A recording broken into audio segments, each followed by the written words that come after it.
Who? Blows my mind. Things in heaven and things on earth, visible and invisible, thrones or powers, rulers or authorities, all things have been created through Him, through Jesus, and for Him. Verse 17, Jesus is before all things, and in Jesus all things hold together. Let's read that once again. Sabayan niyo ako this time. Okay, verse 15. The Son, Jesus, is the image of the invisible God, the firstborn over all creation. For in Jesus, all things were created. All things were created. Hallelujah. Things in heaven, on earth, visible and invisible, whether thrones or powers, or rulers or authorities, all things have been created through Jesus and for Jesus. Verse 17, Jesus is before all things, and in Jesus, all things hold together. Hallelujah. I would like to call this message, How Great is Our God. How great is our God. Everybody say, how great is our God.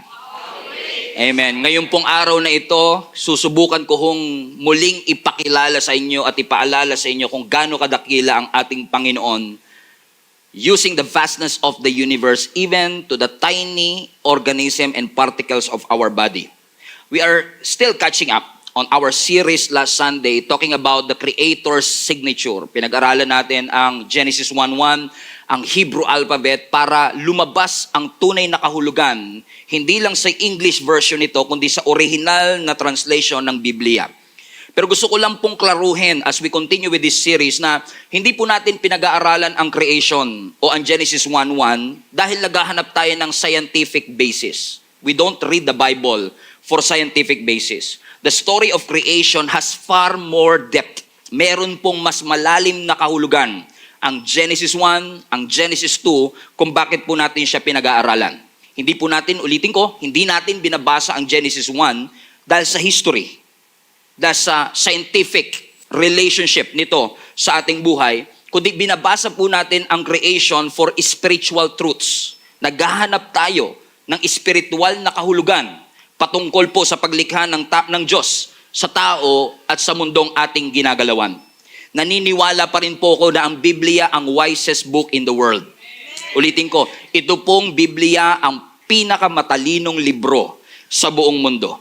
At kung binabasa mo lang ang Bible para sa information, you are missing the whole point. Kasi ang Biblia ay hindi po iniwan ng Diyos sa atin for information. Ito po ay iniwan ng Diyos sa atin para po matransform ang ating buhay. So kapag binabasa natin ang Genesis, although meron itong scientific equivalence, pero wag nating kakalimutan ang spiritual truths behind this. Tinuro ang deity, tinuro sa atin ang siyensya, tinuro sa atin ang napakaraming principle patungkol po sa complex act of creating the whole world. Nang sabi ng Bible sa Genesis chapter 1, the earth was without form, the earth was without shape. Ang mundong ating ginagalawan noon ay walang kahit anong forma, walang kahit anong hugis. Sa Hebreo, ang ibig sabihin nito, walang-wala. Parang kayo nung jowa mo, walang-wala. Parang yung wallet mo at ATM, walang-wala. Pero nung nagsalita ang Panginoon, yung walang-wala, nagkaroon ng laman. Ang sabi ng Bible, nung madilim ang mundo, hindi sinabi ng Lord, ay ang dilim. Hindi sinabi ng Lord, ay ang dilim. Ang sabi niya, let there be light. At nung sinabi niyang, let there be light, and there was light. Kaya anumang mga bagay sa mundo mo na madilim, walang forma, walang hugis, hayaan mong magsalita ang Panginoon at magugulat ka, yung walang-wala ay magkakaroon. Sabi mo sa katabi mo, parang pakiramdam ko sa iyo yung message natin today. Hallelujah. Amen. Ang sabi ng Genesis chapter 1 verse 1, basahin po natin uli. In the beginning, God created the heavens and the earth. I dare you, naniniwala ko, kahit yung mga taong hindi humahawak ng Biblia, familiar sa verse na to. Familiar tayo na ang ating universe ay meron pong sinimulan. In fact, even yung mga scientist, mga kapatid, even yung mga physicist, naniniwala sila na ang universe natin ay may pinanggalingan. In fact, ang inaalam na lang nila, kailan nagsimula. Hindi na nila pinagtatalunan, may simula ba? Kasi alam nilang merong pinagmulan ang universe na ating tinitirhan. Kaya nga, itong Biblia na ito, itong Genesis chapter 1 verse 1, ang eksakto at klarong sagot na oo, noon walang-wala. Pero nung pasimula, nung nagsalita ang Panginoon, nilikha niya ang langit at ang lupa. Kaya tayo bilang mga Kristiyano, when we read the scripture, tatandaan nyo, no? Tayo pong mga Christians, meron pong konting pagkakaiba ang pamamaraan po ng pagbabasa natin ng Bible kumpara sa mga taong hindi naniniwala sa Diyos. Correct? Kasi ang mga taong hindi naniniwala sa Diyos, maaaring pag nagbasa sila ng Biblia, nagsisimula sila sa Genesis chapter 1 verse 1. Pero ang foundation ng faith ng nating mga Kristiyano, let me repeat, ang foundation ng faith nating mga Kristiyano ay hindi nagsisimula sa Genesis 1:1. Ang foundation ng faith natin nagsisimula sa John 3:16. So we don't read the Bible basing on the beginning. In fact, we believe that Jesus is the beginning. God is the beginning, na ang Diyos ay walang simula at walang hangganan. At kung si Lord ang simula at siya rin ang hangganan, bakit tayo nag-aalala kung ano ang mangyayari sa kalagitnaan? Sabi mo sa katabi mo, do not worry. Amen. Huwag ka matakot. The foundation of our faith is not based on Genesis 1:1. The foundation of our faith is based on John 3:16. That God so loved the world that He gave His only begotten Son. Na naniniwala tayo na noon pa mang creation, si Jesus ay nandoon na. Si Jesus ay nag-appear hindi before the matter, kundi before time. Bago pa magkaroon ng oras, bago pa magkaroon ng in the beginning, nandun na ang ating Panginoong Jesus. That's why it's very important when you read the scripture, hindi mo binabasa ang Old Testament para maintindihan ang New Testament. Baliktad po yun. Dapat binabasa natin ang New Testament para maintindihan ang Old Testament. Because unless you understand the finished work of Jesus Christ, the Old Testament will become a punishment, a burden to you. But when you realize the finished work of Jesus Christ, that everything in the Bible is all about the finished work of Jesus Christ, everything else will fall into place. Kaya maraming tao ngayon religious pero walang relationship kay Jesus. You can be religious and not have a relationship with the Lord. For example, the Pharisees, mga religious leaders, mga tao ito na merong malalim na pagkaalam patungkol sa salita ng Panginoon. Kabisado nila ang mahigit 600 commandments sa Old Testament, pero wala silang naging relasyon kay Jesus. So, posible palang kabisado mo yung memory verse, pero wala kang relasyon kay Lord. Posibleng kabisado mo yung libro, pero wala kang relationship sa nagsulat ng libro. You know the book, but you don't have a relationship with the author. Nandun ka lang para sa religion, pero wala kang relationship. Nandun ka lang for what God can do to you, but you don't have an intention to offer God what you can do for Him. Walang relationship. Do you agree, mga kapatid? So in this text, we are trying to figure out ano ang connection ni Jesus sa Genesis 1:1. Kasi si Jesus ay hindi lang basta nag-appear. Kasi marami mga Christians nowadays, ang foundation ng faith natin, Genesis 1:1, and then thousands of years later, dumating si Jesus Christ. No, si Jesus po ay nandun na even before the foundations of the world. Kasi alam na kagad ng Diyos, we will mess up. We will sin. Kaya inihanda na ng Panginoon si Jesus bilang tagapagligtas natin. So sabi ng Genesis 1:1, in the beginning, God created. Everybody say created. So review lang tayo ng konti. Last Sunday, diniscuss ko na po yung Hebrew word ng salitang created. Dalawa po ang Hebrew word ng created. Dalawa pong klase yan. Yung una na Hebrew word ng created is bara. B-A-R-A. Parang baradong lababo. Bara. Literal na bara. Ang ibig sabihin yan, Hebrew word yan is created. Pero meron pang isang Hebrew word. Hindi bara, kundi asa. A-S-A, yung umasa ka. Okay, asa. Okay? So sabi nyo nga, bara, asa. Ano ang kaibahan ng dalawa? Yung bara, you can create something out of nothing. Pero yung asa, you can create something out of something. Okay? Ulitin natin, yung bara, nakalikha ka ng something na walang pinanggalingan. Pero yung asa, nakakreate ka ng something dahil meron kang unang pinanggalingan. So ang created dito sa Genesis 1:1 ay yung bara. That God created something out of nothing. The heavens and the earth. Nung nilikha ng Diyos ang langit at ang lupa. Langit, lupa. Okay. Nung nilikha ng Diyos ang langit at ang lupa, create niya ito out of nothing. Minsan tayo ginagamit natin yung salitang create, diba? I created a song. Pero yun ay asa. You created a song using a musical note na nilikha ng Diyos. So hindi ka talaga nagsimula from scratch. Ang salitang bara, nagsimula ka ng walang-wala. Katulad ni Jesus. Ang earth, walang-wala, and then nagsalita ang Diyos, let there be light. Ano ibig sabihin? Kahit Kahit walang battery, kahit walang fuse, kahit walang electricity nung time na yon, dahil nagsalita ang Panginoon, wala silang magagawa kundi sumunod sa salita ng Panginoon at nagkaroon ng ilaw. Naintindihan nyo? Ang Diyos lang po ang may kakayanan na makapaglikha ng something out of nothing. At kung si Jesus lang, kung ang Diyos lang po ang may kakayahang lumikha ng isang bagay out of nothing, hindi ba si Jesus lang din at ang Diyos lang din ang karapat-dapat na tumanggap ng papuri at pagsamba? Kasi bakit mo sasambahin yung isang bagay na kaya lang lumikha ng something out of something, pero yung Diyos kaya niyang lumikha ng something out of nothing? Ang Diyos natin hindi basta creation, siya ay creator. Amen. So only God can create something out of nothing. So kung susundan natin yung same line of logic, we can conclude na merong panahon noong unang panahon na walang-wala, kundi Diyos lang ang nandyan. Si Lord lang ang nag-i-exist. And then, nung walang-wala ang mundo, nagsalita ang Diyos, let there be light. So, ang tanong ko sa inyo, mga kapatid, put this in the chat. Who is like the Lord? There is no one. Meron ka bang pwedeng ipantay sa Diyos? Wala. Meron ka bang pwedeng itabi sa Panginoon? Wala.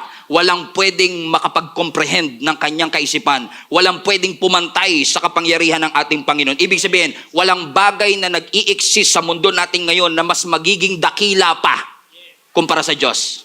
Hindi angel, hindi demon, hindi hari, hindi politician, hindi businessman, hindi ikaw, hindi ako. Walang kahit sino sa atin ang nag-i-exist sa mundong ito na maikukumpara natin sa ating Panginoon kasi Diyos lang ang may karapatan. Sapagkat siya lang ang may kakayanan na lumikha ng isang bagay out of nothing. Hallelujah. Sige, pumalakpak lang kayo anytime. Amen. Ibig sabihin, ang Diyos na iyong sinasamba is not a little tiny God. The God that you serve is a big God. So nung kumakanta ka kaninang, how great is our God. Hindi mo sinasabing dakila ang maliit na Diyos. Hindi. Ang sinasamba mo, malaking Diyos. Minsan may nagtanong sa akin, Pastor, gaano kalaki ang Diyos? How big is our God? Well, how big is our God? It's bigger. He is bigger than you can imagine. How big is our God? He is bigger than you can imagine. Hindi isip mo, hindi mo kayang arukin kung gaano kalaki at gaano ka ba kapangyarihan at gaano ka-majestic ang ating Panginoon. Our mind, sasabog. It will literally blow your mind just to think about how great is our God. He is bigger than you can imagine. In fact, ang mga theologian ay may term dyan. They say that God is transcendent. Everybody say transcendent. Everybody say God is transcendent. Ano ibig sabihin ng transcendent? Ang ibig sabihin ng transcendent, He is beyond or above the range of normal physical human experience. Anumang bagay, anumang talino natin dito sa mundo, hindi kayang arukin yung katalinuhan, yung genius. I almost entitled this message, The Genius of God. Because we cannot comprehend the genius behind the creation, behind the redemption of our Lord Jesus Christ. Everybody say, my God is big. He's so strong. He's so mighty. Now ang question, bad news po ba na ang Diyos mo malaki? No? Hindi ka natatakot? Ang liit natin pero ang laki ng Diyos? No, hindi siya bad news. Actually, good news na ang Diyos mo ay malaki, kahit pa ikaw ay maliit, kahit pa ikaw ay sinful. It is a humbling experience. It is a humbling observation na ma-realize natin kung gaano kalaki ang ating Panginoon in comparison to who we are. Kaya nga sabi ng psalmist, sino ba ako, Lord, para pagtuunan mo ng pansin? Napakaraming stars, napakaraming creation out there. Pero sino ba naman ako na taga-Caloocan? Sino ba naman ako na taga-Kamanaba na magmamalasakit ka sa akin? Pero yung Diyos na lumikha ng langit at lupa, kamangha-mangha ang kanyang ginawa, nagmamahal sa iyo, kapatid. He loves you so much. Psalm chapter 8 verse 3, si David mismo ang nagsulat nito. Ang sabi ng Psalm 8, when I look at your heavens, the work of your fingers, the moon and the stars, which you have set in place. Watch this. Ang moon and the stars ay hindi nandyan by accident. Nilagay ng Lord sa eksaktong lugar niya. Sabi ng kinakanta natin kanina, He placed the stars in the sky and He know them by name. That's biblical. Kaya sabi ni David, Let me repeat again, verse 3. When I look at your heavens and the work of your fingers, the moon and the stars which you have set in place. Everybody read this with me. What is man that you are mindful of him? And the son of man that you care for him? Lord, sino ba naman ako? Ikaw lumikha ka ng langit at lupa. Pag tinitingnan ko ang kalangitan, ang gawa ng iyong kamay. Hindi ko ma-imagine kung paano yung lumikha ng langit at lupa nagmamalasakit sa akin. Bakit mo pa ako inaalala? Bakit mo pa ako pinagmamalasakitan? Anyo, when I was reading this verse, I thought to myself, alam mo, kung marirealize lang ng maraming Christians right now kung gaano kalaki ang Diyos, magbabago prayer natin. Kasi di ba tayo minsan, pag nagpe-pray tayo, nagdadagdag pa tayo ng suggestion kay Lord? Amen. Lord kung ano pong kalooban mo, yun po ang masusunod. Pero suggest ko lang po, Lord kung... Alam mo yun? Ikaw pa yung nagsiset ng sariling timeline, yung ganyan. Lord, kalooban niyo po. Kung ano po kalooban niyo, yun ang masusunod. Pero Lord, gusto ko lang po ipaalala. 32 na po ako, Lord. Urgent na po. Urgent. So far po kasi yung mga nanliligaw, di ko pa type, Lord. Pero baka pwede paki-prioritize po, Lord. Bigyan mo ko ng kaningningan, ng glory, no? Para mapansin ako ng iba. Pansinin niyo mga kapatid, when we pray, sometimes ikaw pa nagsasuggest sa Diyos ko, parang tinuturuan pa natin si Lord kung anong gagawin, as if hindi alam ng Lord na kanyang gagawin. Unconsciously, parang nagsasuggest tayo. We mean well, hindi naman natin intention na i-offend ang Panginoon. Pero sometimes when we pray, nagsasuggest ka, minsan kinukorek mo pa si Lord. Sabi mo, Lord, parang naparami yata yung bagsak ng problema sa akin. Pakicheck nga po, Lord, kung tama talaga. Baka sa kapitbahay ko talaga yung problema na yun Napunta lang po sa akin. Sometimes we correct God, we suggest something to God. Kina-counsel mo pa ang Panginoon. Nag-i-explain ka pa sa Panginoon. Ini-estimate mo pa ang Panginoon. Listen to me, you cannot estimate the Lord because you cannot calculate God. Di mo siya kaya ikalkula Pero minsan, ini-estimate natin, ini-underestimate natin ang kakayanan ng Panginoon. Pero when you realize that the God of the universe is so big, every time na ikaw ay magsasuggest, magdadalawang isip ka, Lord, di na nga pala ako magsasuggest kasi total, ikaw nga lumikha ng langit at lupa. Alam mo yan. Correct? Amen? Ano ang sabi uli ng Colossians 1:15 yung binasa nating text? The Son, Jesus Christ, is the image. Ano sabi? Is the image of the invisible God. Ibig sabihin yung Diyos na hindi nakikita ng ating naked eye. Kung gusto mong malaman kung ano ang itsura niya, look at Jesus. Because si Jesus ang image. Hindi yung image na nakalagay dun sa rep nyo. Hindi yung image na nakalagay dun sa CR ninyo. Hindi yung may bigote at balbas. Hindi yon. Kundi si Jesus Christ. In fact, ang Greek word na salitang image is icon. Ibig sabihin ng icon, it's something that reflects. So ibig sabihin, si Jesus ang reflection ng Diyos. So if you want to see God, you have to look at Jesus, the author and the finisher of your faith. So ibig sabihin, kung si Jesus ang image of the invisible God, siya ang naglikha ng mga lahat ng bagay, visible or invisible, thrones, principalities, and authority. Is it safe to say, pwede ba nating sabihin that all creation is the handiwork of Jesus? Na lahat ng creation, everything that exists is a creation of our Lord? Yes. Jesus is our creator, not just your Savior. Ibig sabihin, si Jesus, bago naging karpentero, creator muna ng cosmos. Kasi kilala lang natin si Jesus, carpenter Pero si Jesus, bago naging karpentero, creator muna ng cosmos. And think about it. Kung yung creator kayang maging karpentero, look at the humility of your God. Tignan mo kung paano magpakumbaba ang Diyos na iniwan niya yung kanyang pagka-Diyos. Hindi niya sinabi, nagkasala itong mga taong ito, isang apoy lang to, dubog lahat to Tupukin na lang natin, tapos mag-reset na lang tayo ulit. No, He loves you so much na hindi kanya tinupok. Binaba ka pa ng Panginoon, namatay pa siya para sa iyo, at niligtas tayo sa ating mga pagkakasala. Now you start to understand the humility of your God. Amen? So sabi ni David, who am I? Sino ba ako, Lord? Na ako'y pagmamalasakitan mo pa. Tinawag niya ang universe na gawa ng Diyos. Gawa na galing sa kanyang kamay. Bakit? Alam niyo mga kapatid, when you study science, ako nga po, hindi po science ang linya ng aking naging kurso ng college. Pero when you look at the universe, it's just unimaginable. Alam ko pag nasa Metro Manila ka, hindi mo ma-appreciate.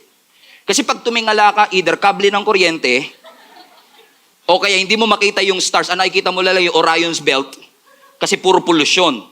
Pero nakatry na kayong pumunta ng probinsya, parang ang dami-daming between dun. Di natin alam kung saan nagtago. Alam niyo kung bakit? Kasi yung pollution natatakpan dito sa Metro Manila eh. Pero once pumunta ka sa iba, makikita mo, may mga part pa ng mundo, nakikita mo yung entire galaxy natin. Ang sabi ni David, Lord, I'm just impressed by your creation, the handiwork of your hand. In fact, ang sabi din ng psalmist sa Psalms 148, ang mga creation na ito ay sumasamba sa Diyos. Ano ang sabi niya? Praise Him, sun and moon. Praise Him, all you shining star. Praise Him, the highest heavens and you waters above the sky. Look at this. Ang sinasabi ng psalmist, kahit yung araw magpupuri sa Diyos. Kahit yung buwan magpupuri sa Panginoon. Kahit yung mga bituin nagpupuri sa ating Panginoon. Kahit yung kalangit-langitan, yung mga tubig, yung mga dagat, lahat sila ay nagbibigay at umaawit ng papuri sa ating Panginoon. No wonder ang sabi ni Jesus Christ, naalala ninyo, nung papasok si Jesus sa Jerusalem at pinipigilan ng mga tao yung mga maiingay sumamba. Ang sabi ng Lord, kung titigil sila, that's in Luke, kung titigil sila, yung mga bato magpupuri sa akin. Ang Diyos natin ay walang inferiority complex. Na hindi porket hindi ka nagpuri, nagtatampo siya. Hindi niya nagpuri sa akin to. Kasi kahit hindi ka magpuri, yung mga creation niya magpupuri sa kanya. Yung star, yung... So it's not a responsibility for you to worship the Lord, to come to church. It is a privilege na tayo ay magpuri sa ating Panginoon. Bakit? Even the creation sings praise to the King of Kings and the Lord of Lords, and His name is Jesus. And let me just tell you this. Ang universe na nakikita natin in the sky, even in the pictures, even those things that I've been showing you for quite a few times already, is nothing compared to the vastness and the bigness of the universe. Anyo, many years ago, dahil sa kagustuhan ng taong makita kung ano ba ang nasa labas ng mundo natin, nakapag-invento tayo ng telescope that can see thousands of, sometimes millions of light years away. Ang tawag ko dyan is yung mga Hubble telescope. Pinakawalan ho nila yan many years ago just for us to know sino ba yung mga kapitbahay natin. Sino mga star? Kasi ang pinakamalapit na star sa atin yung araw. Correct? Alam niyo naman yung araw, star siya, di ba? Di ba? Science natin. Come on, man. O di ba may naturo naman pala, no? Natutunan natin. Kahit natulog kayo doon sa science, di ba? Natuto tayo.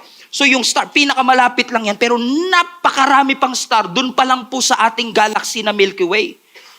Hindi nga natin maabot pa yung Andromeda, yung malapit na galaxy sa atin, yung kapitbahay natin. And ang sabi ng siyensya, there are at least 100 billion galaxies in the known universe alone. And yet, doon lang pa lang sa galaxy natin, hindi tayo makalabas pa masyado. In essence, hindi natin ma-explore because it will take thousands of light years away in order for us to do that. So yung Hubble telescope is a way for us to see, actually ang objective na iba is para malaman kung meron bang ibang nag-i-exist na tao sa ibang side ng mundo.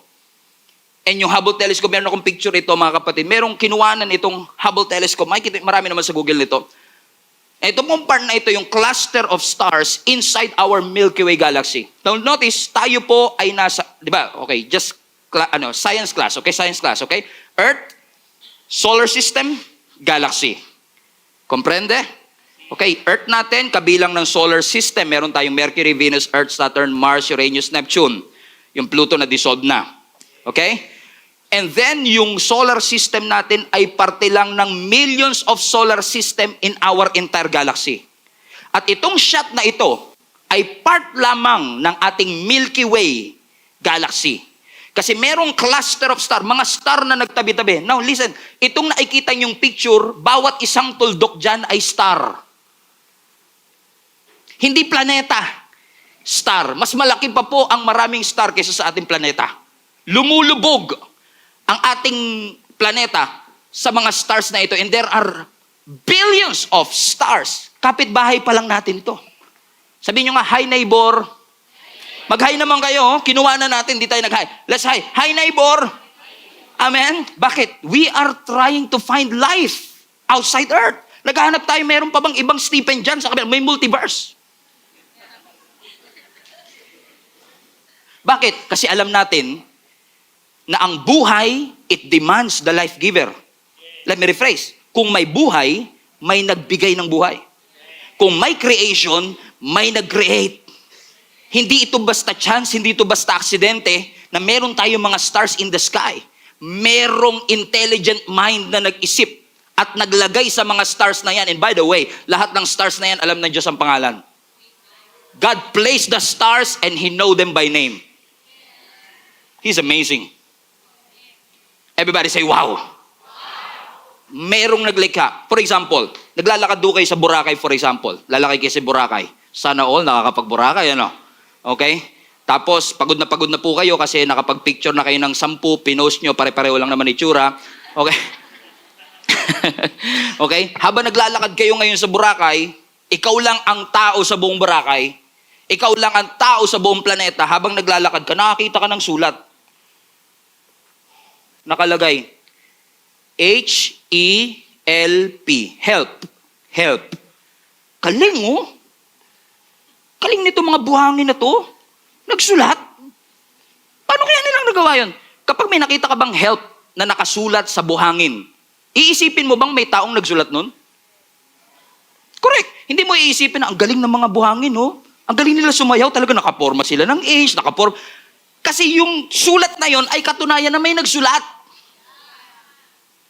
Amen? Kaya hindi ko talaga, alam nyo, mas maiintindihan ko pa yung mga taong hindi naniniwala kay Jesus kasi hindi naniniwala sa Diyos. How come na hindi ka makakapaniwala sa Diyos? If you see the vastness of the universe, maniniwala ka na basta na lang to nag-exist? Na walang lumikha nito? Walang intelligent mind behind it? As I've said, even yung mga scientists nga, agree sila, yung universe na yan may pinagsimulan eh. Hindi lang nila alam kung kailan. And tayo, we are trying to explore beyond our solar system. Kung titignan po ninyo yung mga textbook natin, halimbawa, planet Mars, planet Jupiter, planet Neptune. Nakita na ho kayo ng picture ng mga planeta natin? Pansinin nyo, usually, halimbawa, Neptune. I was watching a documentary this week about our solar system to help me understand, kasi hindi naman tayo scientist, ano? And meron doon pinakita na picture ng Neptune. I still remember that picture kasi I've been seeing that picture for many, many years already nung bata pa ako. Usually, pag tinignan mo ang Neptune, makikita mo, puro itim na yung background niya. Correct? Na para bagang wala nang susunod. Kaya nga ang tawag natin space kasi punong-puno ng space. Parang yung jowa mo humingi ng space. Okay? Amen? So, akala natin yun na. That's why, many scientists speculate. Nag-i-speculate sila. Hindi sila naniniwalang ito lang talaga ang nandito sa labas ng galaxy nasa labas ng solar system natin. Meron tong mga katabi. Kaya ginawa nila mga kapatid, nag-imbento sila 25 years ago ng isang mas magandang telescope na ang tawag nila is James Webb Telescope. Ito po itsura ng James Webb. Gumawa sila ng mas matindi, mas high definition na telescope na mas malaki pa sa tennis court para makakuha ng high resolution shot ng ating solar system. And you know what they found out? Ni-launch nila ito December 25, 2021, just about less than 2 years ago, nung ni-launch nila itong bagong telescope. And for the first time, nakapag-release ng mga bagong images. At alam niyo, nung nakita kong image ng Neptune, ang dami niyang backdrop. Na nung una akala ko, ang dami palang stars nung, akala ko puro itim lang. Pero alam nyo, what they realize, ang dami niyang katabing galaxy. Hindi stars. Galaxies. And when they start to compile the pictures, nagbigay ako ng 4 na sample ng mga pictures. Ito po yung mga nasa loob lamang o nasa labas na katabi nating mga solar galaxies. Look at this. First picture, please. This is your neighbor, my friend. Kapitbahay nyo yan. Next picture, please. Nebula. Look at this picture. Whoa. My goodness. Another picture, please. Wow. Sabi niyo, maraming mga scientists na nag-speculate, yung mga empty space na yan, kaya daw siya may space. Pero ngayon, na-realize nila, walang blank space sa universe. Hindi lang kaya ng camera natin, pero merong galaxy behind it. And by the way, 1 year pa lang yung telescope na yan, meron pa siyang 24 more years to explore. And I wonder what more pictures can we see in the future. Another picture, please. Look at this. This is not stars, galaxy yan. Galaxy yan, my friend. Hindi yan basta stars. Hindi nyo ma-appreciate yung galaxy, you know. Okay, let me explain. Okay, let me explain. Kung ilalagay natin yung ating sarili sa galaxy, ganito siya. For example, buhangin. Okay? Look at the picture of this sun. Ito yung buhangin. Kung yung earth natin, yung mundo natin na earth, ay ikukumpara natin sa universe, para lang tayong isang perasong buhangin. Naulitin ko hindi ikaw to hindi ikaw to. Ito yung earth. Ibig sabihin sa loob nito, mayroon pang 8 billion people sa loob niyan. Sa isa lang Sa isa. So ganyan lang kaliit yung planeta natin sa entirety of the universe. Yung galaxy natin, yung Milky Way, Pastor, gaano kalaki kung ikukumpara yung Earth? Ganito siya. Next picture, please. Ganito yung galaxy natin. Galaxy lang natin, 100 billion pa yung ganyan. Hallelujah. Alam nyo, very consistent yan sa Bible. Kasi sinabi rin ng scripture na kung gaano karami ang stars in the sky, ganun karami ang mga suns.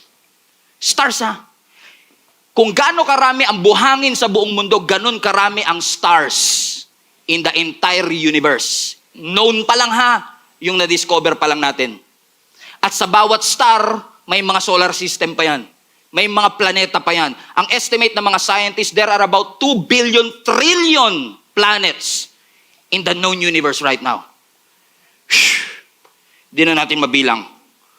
Amen? Ano sabi nga ng isang documentary na nabasa ko, tungkol dito sa James Webb Telescope, for 25 years, na pag-i-explore niya, naka 1 year na siya For 25 years, kung ma-explore niya lang at maintindihan lang natin, at least 4% of our universe, masaya na sila At ang sabi ng mga scientists ngayon, ang sabi nila mismo, we have revised our understanding of the universe.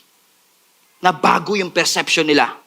Because when they see the reality of it, enormous ang size ng universe. Sobrang dami. Huwag kayong magpadaya sa kinakanta nating Twinkle, twinkle, little stars. Kaya parang ang late-late ng tingin natin sa star kasi ginawa natin children's rhyme. Twinkle. But every star, mas malaki pa sa planeta natin. Karamihan ng stars, mas malaki pa sa planeta natin. And there are 2 billion trillion stars in all of the entire universe. 100,000 million stars in our Milky Way alone. Who am I that you should be mindful of me? Gusto ko lang sabihin to, kung pakiramdam mo, big deal ka sa mundong ito, nagkakamali ka, kapatid. Hindi tayo big deal. Even the earth is not a big deal. Kasi napakaliit lang tayo, isa lang tayong buhangin. Kahit itabi ka, sa Boracay pa lang, hindi ka na makikita. Sa buong mundo pa kaya lahat ng buhangin sa buong mundo. Sa buhangin sa Sahara Desert, hindi natin makikita sa sobrang liit natin. So hindi big deal ang earth dahil malaki tayo. Let's repeat. Hindi big deal ang earth dahil malaki ang planeta natin. No. Kaya tayo big deal kasi yung lumikha ng lahat ng yan, dumalaw dito. Kaya big deal. Dinalaw tayo Namatay pa para sa atin Ibig sabihin, sa dami-dami ng 2 billion trillion stars in the universe, minarkahan niya talaga yung earth. Pupunta ako dyan. Nandyan si Junie, nandyan si Stephen, nandyan si Carla. Mamamatay ako para sa kabayaran ng kanilang mga kasalanan. Minarkahan yung earth. Hindi sinabi ng Bible, and God created the Milky Way galaxies, and the heavens and the Milky Way galaxy, the heavens and the earth. Sininggle out ka. Sininggle out tayo ng Panginoon sa dami-dami ng trillion planets in all of the universe. You are fearfully and wonderfully made. That in itself is a proof na ikaw ay milagro. Sabi mo sa katabi mo, you are a miracle. You are incredibly special. Hallelujah! We are special. Ang laki ng Diyos, kaya wala tayong pwedeng ipagmalaki. Wag na wag natin kakasanayan na makapagmalaki sa Panginoon. Kayang-kaya tayong durugin. Pero maraming salamat sa Diyos. He did not came here to judge us or to condemn us. He came here to save you by His grace. At kung gaano kalaki yung Diyos natin na lumikha ng malaking-malaking universe, alam niyo ba that even in the tiniest cell of our body, He is there. God is not just a God of our universe. God is also in the microscopic details of our body. You cannot see it in your naked eye. Pero what if I tell you na even sa DNA mo, may signature ang Diyos. Would you be surprised? I would be. My mind is blown away to think na yung Diyos na lumikha sa akin, yung DNA ko na nagdi-describe kung sino ako, nandun yung pirma ng Panginoon. Hindi lang sa laminin, but even in our DNA. Before we close, before we land this plane, I just want to remind you this. Lahat tayo ay nanggaling sa isang cell. Okay? Paano yun nangyari? So yung egg cell ng nanay mo at yung sperm cell ng tatay mo, come on, biology, nung nag-meet sila, kasi masipag yung sperm cell mabilis lumangoy. Siya yung nauna. Nung nag-meet yung egg cell at nag-meet yung sperm cell, yung 23 chromosomes ng nanay mo at yung 23 chromosomes ng tatay mo, nagsama naging 46 chromosome. Kasi yung 23 plus 23, 46. Hallelujah. What a wisdom. Okay? What a wisdom. So, yung 46 chromosomes na yun yung bumubuo na ating DNA. Everybody say DNA. So, kung sino ka man ngayon, produkto ka ng half mom, half dad. 23 chromosomes ng nanay mo, 23 chromosomes ng tatay mo.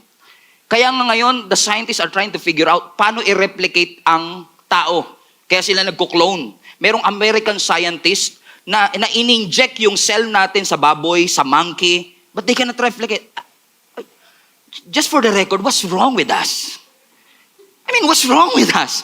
Trying to replicate. Alam niyo kung bakit nila pinagtatangka ang mag-clone ng tao? Because they want to understand. Gusto nilang maintindihan kung paano tayo nagkakaroon ng emosyon. Imaginin mo yun, galing ka sa isang cell lang. Tapos may emosyon, nagagalit yun. Bland yung kulay ng buhok niya. Matangos ang ilong. Isa lang cell yun eh. Yung dalawa naging isa eh. Pinag-isa. Kaya iniisip nila, paano ito nangyari? At alam mo, ginagawa ng cell natin, ulitin ko, lahat tayo nagsimula sa isang cell na nag-divide hanggang dumami hanggang ma-reach natin yung, I want to make this right, 10 trillion cells. So sa katawan mo, merong 10 trillion, ibig sabihin, yung isa, nag-replicate, dumami ka ng dumami. Kaya huwag ka na magtaka kung ba't pagod ka. Kasi replicate ka ng replicate. Yung joke ko pang matalino talaga. Okay.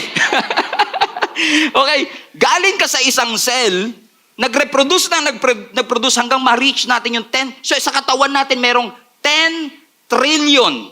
Nanggaling ka lang sa isa, pero ngayon 10 trillion. Alam mo kung meron kang 10 trillion pesos, ikaw ang pinakamayaman sa buong Pilipinas, probably sa buong mundo. Hindi natin kayang bilangin yun, Brad. 10 trillion. Ito matindi. Alam mo ba na mas marami ka pang cell sa katawan mo kesa star sa Milky Way natin? Mas marami pa yung nasa katawan mo kesa sa star na nandun sa Milky Way Galaxy. Paano nangyari yun? Sige nga, sabihin nyo sa akin na walang creator. Sabihin nyo nga na wala talagang Diyos. Paano nalaman ng cell na yan na paano kung tinamad siya? Tinamad ako. Pagod na ako. 23 years old na tong taong binubuo natin. 23 years ako nagre-reproduce, di naman ako na-appreciate. 10 trillion cells in your body. At bawat cell, merong DNA mo. Lahat may cell, pero yung DNA mo, sa'yo lang yun. Yun ang dahilan kung ba't ganyan ang itsura mo. So wag mong sisihin si Lord. Bakit? Kasi yung DNA natin, yun yung molecule na nagkikerry ng ating genetic information. Lahat ng information na meron sa nanay mo, sa tatay mo, meron niyang parang script and code. Puro numero in essence. Na hindi natin kita. Now, listen ha. Isang DNA, sa isang, anong smallest unit of life? Cell. Tama ba ako? Sa isang cell, merong 3 billion DNA. At bawat DNA, nandun yung script, yung personality, yung trait, yung kung ba't ganyan ang kulay ng buhok mo. Kaya nung pansin mo, kahit anong glutathione mo, bumabalik. Kahit anong likas papaya mo, yung likas na kulay, yun yung bumabalik, hindi yung papaya. Bakit? Kasi yun yung genetic code mo eh. Yun yung genetic, pwede mong i-alter, pero kung sino ka talaga hindi mo maitatago kasi yun yung minana mo siya eh. At yung nagpamana sa'yo, minana lang din niya yung sa iba. Amen? Kaya pag tinanong ka, Pilipino ka ba talaga? Hindi, half American, half Pilipino. Pero alam niyo ba ngayon, meron na ngayong mga testing center sa ibang bansa na hindi mo lang matitest kung ano yung half. Kasi madalas tayo sa half-half. Kasi din yun, half American, half Spanish, half. Pero sa totoo lang, kung 100% ka, hindi laging 50-50 yan. Think. So ngayon may mga testing centers ngayon na kaya na nilang hanapin yung percentage ng iyong ethnicity and nationality. Pag tinest mo ngayon, magugulat ka, ay, 1% Danish pala ako, 1% Japanese pala ako, 2% Italian pala ako, 2%. So in essence, United Nation ka talaga. Nasanay lang tayo sa 50-50, pero yung make-up mo, pinagpasapasa, lalo tayo, sinakop tayo ng Spaniards. Kaya pansinin mo mga Pilipino, ang gaganda, United Nations na kasi ito eh. Alam niyo, pag nasa ibang bansa nga kayo, pagkakamala mo, Pilipino, Nepali pala, Vietnamese pala, Indonesian pala, kasi mukhang Pilipino, pero hindi eh. Baka may dumayo doon yung 23 chromosome na ipasa. Lagi kasi sinasabi ko mga kapatid. So, yung DNA mo, yun yung nagpapa-unique sa'yo. Yun yung blueprint ng iyong kaluluwa. So, I'm going somewhere. Kasi yung DNA mo, hindi lang yan ang nagdedetermine ng history mo.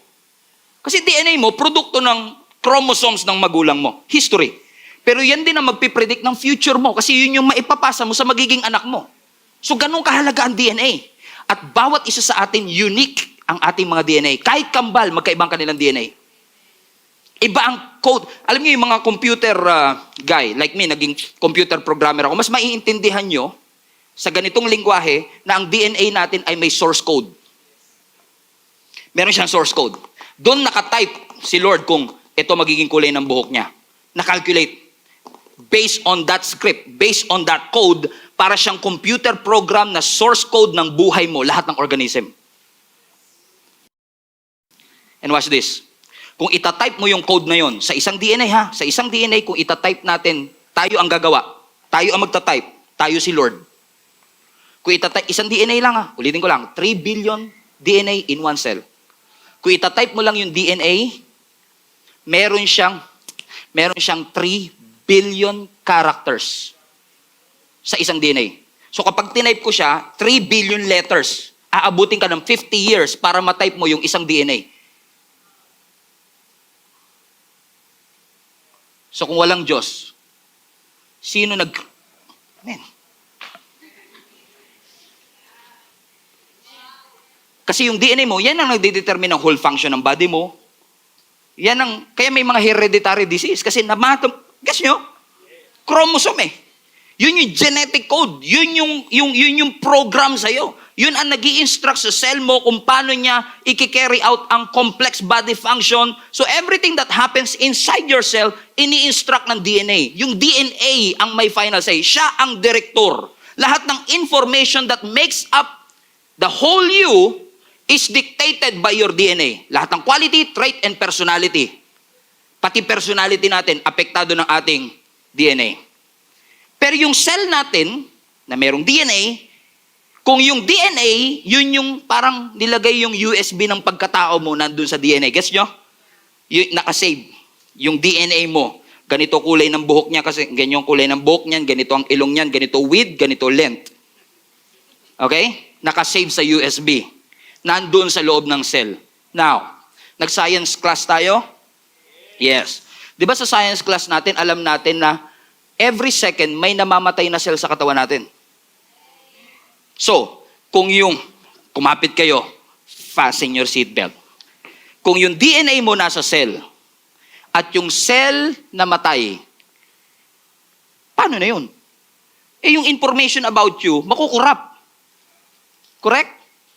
Tignan nyo ang genius ng Diyos Ang ginawa ng Lord sa katawan natin, bago mamatay yung cell, ipinapasa niya yung file sa bagong cell.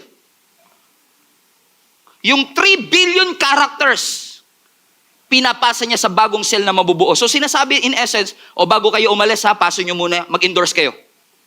Para hindi magulat yung tao pagising niya, ba't ganito na yung buho ko, biglang blonde? Ay, hindi po na-endorse. Guess nyo? So pinapasa ngayon, nung lumang cell, itong si Stephen, ganito kulay ng buhok niyan, ito ang information niya, isave mo. Ganito siya in animation. Panoorin nyo ito. So ito yung DNA natin. Okay? Lahat ng mga linya na yan yung code na nagdidetermine kung ano ang kulay mo. Okay? Mag-aaralan natin later on. So ngayon, kung mamamatay itong DNA o yung cell na ito, kasi nga, araw-araw, namamatayan ka ng cell. Ang ginagawa nila, pinapadaan yan dito sa, hindi na natin kasi, hindi na mahalaga din nyo rin na matatandaan. Ako din Okay? Hatiin niya ngayon yan, kokopyahin niya lahat yun. Bago siya mamatay. Kokopyahin niya lahat ng, pinag-uusapan natin, 1 DNA ha.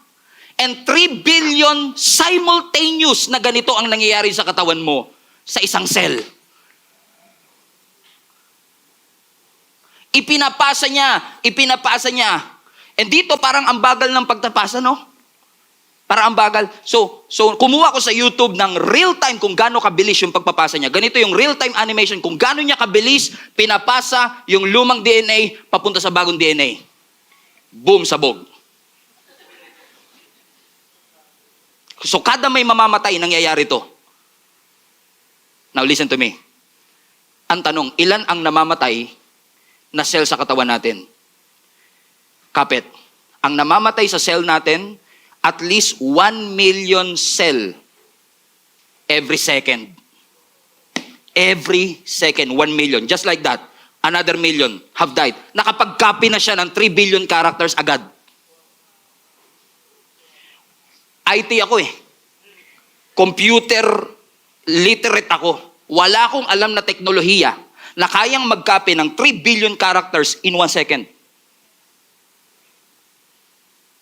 But look at the genius of your God. So, kung di yan Diyos, sino yan? Incredible speed. Ngayon, kung pagod ka na mag-copy doon sa bagong cell, mag-hire ka kaya ng tao. Okay guys, ito mag-hire ako ng 5 tao. Ang gawin nyo lang, i-type nyo lang, kopyahin nyo lang yung DNA ko. Walang tatanggap ng trabaho because this job is beyond our limits. It's beyond our human capacity. Kasi alam natin, sa lahat ng programmer, agree kayo sa akin, walang code, walang script na bigla na lang nangyari. Lahat ng code at lahat ng script, it takes time, it takes intelligence, it takes creativity and concentration. Para lang mapalabas, nung unang panahon namin, nung IT ako, 2003 to 2006, para makapagpalabas lang kami ng Hello World. O naalam ng mga computer programmer yan Katakot-takot na code ang tinatype namin, ang gusto lang ang lalabas lang Hello World. And imaginein mo kung gaano karaming genetic codes ang nangyayari sa katawan mo para lang mataas mo yung kamay mo. Para lang tumubo ang buhok mo. Para lang mag-produce ng saliva ang iyong katawan. You don't see it happening. But your Creator did it behind the scenes for you. Amen? Iba ang Diyos. Ang sabi nga ng estimation, 1.2 kilograms of cells ang nawawala sa iyo every second. Kung hindi lang siya napapalitan, papayat ka talaga Sayang, Lord, wag na. Hindi rin naman pupwede. Amen? Bakit? Kasi ganun katindi yung genius ng ating Panginoon. Now, hindi natin dinaanan yung DNA na yan for no reason para lang ma-impress tayo sa scientific value. Siyempre may spiritual value yan. Alam niyo ba na ang ating DNA chain, yung chain, pakita niyo yung unang video please, then pause it. Yung ating DNA chain, ito yung ating DNA chain, ay naglalaman ng 4 na nucleotides. Basahin ko lang ha. Adenine, thymine, guanine, cytosine. Hindi rin natin naintindihan, di ba? Pero yung mga biologists, alam nyo yan. Okay? Yan yung naiintindihan. Kung sa computer may 1010, sa DNA natin may ATGC. Kala ko talaga, alam na alam ni Pastor yung sinasabi niya, no? Okay, that's not the point. Pero, let's go back to this. Alam nyo ba na yung bridge na nag-handle dito sa ating DNA to bring it together, Ang tawag dito is bridge. So merong bridge na nag-hold sa ating DNA together para kapag nag-copy, nabubuo siya. So yan yung dahilan kung bakit yung DNA natin intact sa loob ng ating cell. Comprende? See. Naintindihan? Okay. So yung bridge na ito, now listen, there is a scientist, and to be fair with you, I don't know how true this is. Amen? But I'd like to believe, based on my research, that it could be, kasi ang sabi nitong scientist na ito, na nung tinignan natin sa microscope, yung ating DNA, napansin ng mga scientists na ito, na every 10 acid, merong bridge. Every 5 acid, merong bridge. Every 6 acid, merong bridge. Every 5 acid, merong bridge. And then uulit na naman, 10, 5, 6, 5. Uulit ulit, 10, 5. So napansin niya, may pattern na hindi nababago. Na every 10, every 5, every 6, every 5. Interesting, isn't it? Amen? And then when we know this truth, let's go back to the Hebrew alphabet, please. Kung titignan natin ang ating Hebrew alphabet, yung pinag-aralan natin last Sunday, nakita niyo yung Hebrew alphabet natin, pakita nga natin Hebrew alphabet. Ito po yung ating Hebrew alphabet. For those of you na wala po dito, ang Hebrew alphabet, 22 letters reading from right to left. Okay? So ito yung Aleph, first letter, and Tav, last letter. Comprende? Si. Okay. So, alam niyo ho ba na bawat letra ay may katumbas na number? Bawat letra, may katumbas na number. Yung first 10 letters, para lang siyang 1, 2, 3, 4, 5, 6, 7, 8, 9, 10. Pero pagdating sa 11, nagiging 20, 30, 40, 50, 60. Nagiging 10 yung increment niya. Pagdating sa 19 to 22 letters, yung pinakahuling tatlo, nagiging 100 yung increment niya. So meron niyang symbolism na number kada letra. Okay? So ibig sabihin, kung bawat letter may katumbas, so yung Aleph, anong katumbas niya? 1. Yung Beth, 2. And so on and so forth, hanggang 10th letter. Correct? Pakitanggal, kapatid. Alam niyo ho ba na ang ating Panginoon sa Biblia, maraming pangalan. Maraming names ang Panginoon. Jehovah Rapha, Jehovah Shammah, Jehovah Nissi, at kung ano-ano pa mga pangalan ng ating Panginoon. Pero alam niyo, ang pinaka mysterious na pangalan ng Diyos sa Hebrew ay yung Yod-Heh, Vav-Heh. Yod-Heh, Vav-Heh. Pakita natin yung Hebrew. Ito ang name ng Lord na nung unang panahon, hindi nila pwedeng banggitin. Sa sobrang sacred, sa sobrang miraculous. From right to left, Yod, Heh, Vav, Heh. Ano ang katumbas po nito sa letra natin? Yung Yod, yan yung ating Y. Y, H, W, H. Doon natin nakuha yung Yahweh. Kasi wala silang vowel, tayo na lang nag-insert ng vowel para readable. Pero kung ayaw natin ng vowel, edi YHWH. Ano yung YHWH? Yun yung pangalan ng Panginoon. Everybody read. Yod, Heh, Vav, Heh. Ano po ito ulit? Yahweh. Or pwede rin Jehovah. Kasi yung J minsan interchangeable sa Y. Kaya JHWH. JHVH. So Jehovah. Nilagyan lang din ang guess nyo? Okay, kasi may mga teachers na nagtuturo na, ba't ginawa niyong Yahweh, ba't ginawa niyong Jehovah? Nilagyan lang natin ng para readable. Pero kung gusto natin ng technicality, wala siyang vowel. Yod, Heh, Vav, Heh. Okay? Are you still with me? Papunta na tayo sa exciting part. Here you go. So kung ang pangalan ng Panginoon ay Yod, Heh, Vav, Heh. Tignan natin siya sa alphabet. Okay, tignan natin sa alphabet. Nasaan ang Yod? This one. Pangilang letter? 10. Pakita natin yung Yod. There you go. Yod. Next letter? Heh. 5. Fifth letter. Next letter? Vav. 6th letter. Next letter? Heh. 5th letter. So, 10, 5, 6, 5.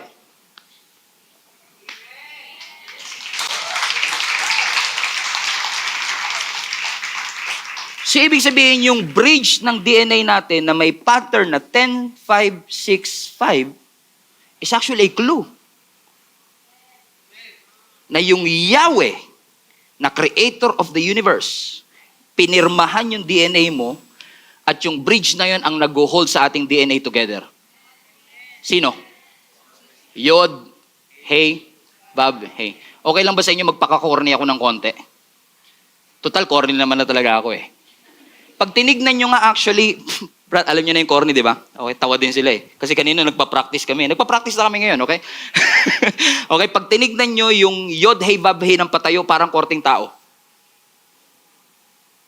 Yod, Hey, Vav, Hey.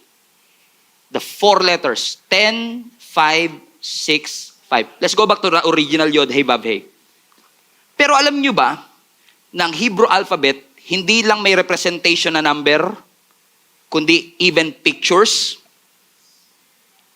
Amen? So kung nagdududa kayo, Google nyo lang. Okay? Meron siyang katumbas na picture. So kung titignan natin ang Hebrew alphabet na nasa picture, ganito siya. Bawat letter, tulad ng Aleph, ox. Yung Beth, house. Yung Gimel, foot. So kung titignan natin yung pangalan ng Panginoon, ano yon? Yod, Hey, Vav, Hey. Asan ang Yod? Yod, ayun. Ano yung Yod? Kamay. So ang picture ng Yod, kamay. Yung Hey, pang 5th letter, Hey, behold. Vav, pako, nails. Some of you are getting it already. And then 5th letter is behold. So in essence, dalawang behold, isang kamay, isang pako. So kung ilalagay natin siya into sentence, look at this. Behold the hands, behold the nails. So, sa pangalan ng Yod, Hey, Vav, Hey, pinakita na kagad na si Jesus, behold, the hand of God. Behold the nails in Jesus' hand. Redemption in the creation. In your DNA, He's there. Hallelujah! Mas naintindihan ko na ngayon yung sinasabi sa Jeremiah chapter 1 verse 5. Basahin natin. I knew you before I formed you in your mother's womb. Kaya naman pala. Kasi bago pa likain yung cell sa DNA, kilala ka na ng Panginoon kasi nandun na yung signature niya. Sa DNA mo pa lang. Nandun na yung clue na somebody will die for your sins. That Jesus will go down from heaven, die at the cross for you and for me. Let's give Him some praise, church. Hallelujah! Palapakan natin ang Panginoon. Hallelujah! Hallelujah! Father, we just want to say thank you. Salamat. Napakabuti mo. Salamat, Panginoon. Hindi ka nagkulang. Salamat, Panginoon. Hindi ka po nagpabaya. Napakaganda na mapaalalahanan po kami, Panginoon, na merong isang malaking Diyos na lumikha ng langit at lupa. Diyos na lumikha ng vastness of the universe that loves us so much. Na itinangi mo ang aming mundo sa plano mo na kami tubusin sa aming mga pagkakasala. It's great to be reminded also, God, na yung same God na lumikha po ng langit at lupa is also the same God na in essence, may pakana, may paglikha sa bawat cell, sa bawat nucleus, sa bawat DNA na meron po sa aming katawan, that you keep on reminding all of us, Jesus Christ came for us. Kapatid, ayoko pong sayangin ang pagkakataong ito na hindi ka magkaroon ng relationship sa ating Panginoon. Itong Jesus na ito na ibinigay para sa kapatawaran ng ating mga kasalanan ay nag-iimbita sa iyo, papasukin mo ko sa puso mo. I want to start a relationship with you. And if you want to accept Jesus right now as your Lord and Savior, the Creator of the universe is knocking at the door of your hearts. Buksan mo ang iyong puso, kapatid, at papasukin siya bilang Panginoon ng iyong buhay. God, as we come to you today, allow us to experience Jesus like never before. Kung nais mong tanggapin si Jesus sa iyong puso, kapatid, whether you are joining online or in person, or gusto mong i-rededicate ang iyong buhay sa ating Panginoon, sumunod ka po sa panalangin ito. Panginoong Jesus, marami pong salamat sa iyong pagmamahal at kay Jesus na ibinigay mo para sa kapatawaran ng aking mga kasalanan. Thank you, Jesus, na minahal mo ko sa kabila ng aking pagkukulang. Ngayon, ako po'y lumalapit sa iyo. Binubuksan ang aking puso. Pumasok ka at maging Panginoon ng aking buhay. Magmula ngayon, ikaw ang mamuno. Ikaw ang manguna. Never stop praying. Be thankful in all circumstances, for this is God's will for you who belong to Christ Jesus. Pinamagatan ko po ang mensaheng itong the attitude of gratitude. The attitude of gratitude. Everybody say gratitude. Ang ating pong discussion about gratitude ay naniniwala akong susi sa ating kaligayahan. Naniniwala po ako na ito ang susi sa isang satisfying na buhay. In fact, even doctors and scientists believe na ang gratitude po ay makakapag-improve ng inyong relationships. Sabi nga po nila, ang gratitude ang susi at isa sa pinaka-healthiest emotion na pwedeng maramdaman ng lahat ng tao. Sa pamamagitan ng pusong may pagpasalamat o sa pamamagitan ng pusong nagpapasalamat, pwede tayong makatulog ng mas malalim at magkaroon ng mas matagal na enerhiya. Ang susi, gratitude. At itong gratitude na ito, mga kapatid, hindi lang makaka-apekto sa iyo physically, ang gratitude pwede rin maka-apekto sa iyo spiritually. Sapagkat naniniwala ho ako na ang susi para maiposisyon natin ang ating sarili for more is through gratitude. Let me repeat. The key to position yourself for more is for you to have a thankful life. Magkaroon tayo ng pusong marunong magpasalamat sa Diyos. At kapag na-develop natin yung puso na marunong magpasalamat sa Diyos, kahit gaano kahirap ang pagsubok na pagdaanan mo, tinitiyak ko sa iyo, mapagtatagumpayan mo. Ano yung tatlong bagay na sinasabi ni Apostle Paul sa atin dun sa verse na binasa natin, na kalooban daw ng Diyos na ma-develop natin sa ating puso? Balikan natin yung verse 16. Una, be joyful. Maging maligaya ka. Pangalawa, huwag kang hihinto sa pananalangin. At pangatlo, maging mapagpasalamat ka. So kapag ikaw ay joyful, hindi humihinto sa pananalangin, at ikaw ay laging nagpapasalamat, yan daw pong tatlong yan ay kalooban ng Diyos na mangyari sa iyong buhay. However, may mga tao na walang gratitude, o sabihin na natin talagang ungrateful. Lagi na lang ang nakikita nila negatibo. Siguro dahil sa mga pinapanood nila. Kasi pag pumunta ka sa social media, ang nagba-viral yung fake news. Pag nanood ka ng balita, ang pinakapatok yung negative news, yung malulungkot na mga balita. Pati nga weather report ngayon, mas viral pa yung mga tsunami, lindol, matitinding bagyo. Parang napapaligiran po tayo ng negatibong mga balita. Siguro yun din ang dahilan kung bakit marami sa atin ang meron ding mga negatibong takbo ng pag-iisip. Kasi nga naman, lahat na lang ng nakikita at naririnig natin, negatibo. Pero paano ba tayo mamumuhay ng positibo sa negatibong mundong ating ginagalawan? Naniniwala ho kasi ako, mga kapatid, and I will prove this to you later, na ang gratitude, kaya niyang baguhin ang focus mo. Kung ang lagi mong nakikita negative, kapag na-develop sa iyo yung heart of thankfulness, yung puso na marunong magpasalamat kahit konti lang ang meron ka, naniniwala ako, mga kapatid, na yung positibo mas lalaki kesa sa negatibo.